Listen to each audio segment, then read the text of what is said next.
Hello and welcome back to our channels. Today in this video we are going to discuss about how you can return on Vinted. So without wasting much of our time, let's get straight into the video.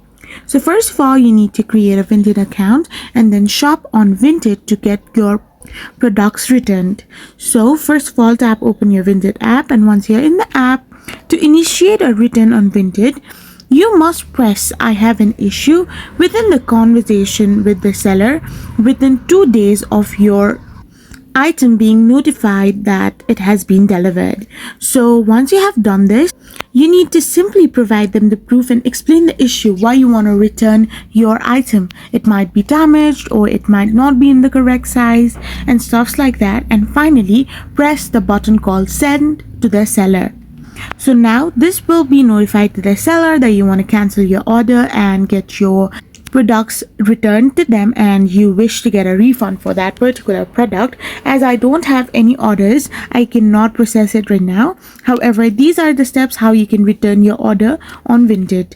I hope you found this video helpful, so don't forget to hit that subscribe button and do give us a thumbs up. We will be back again with more informative videos.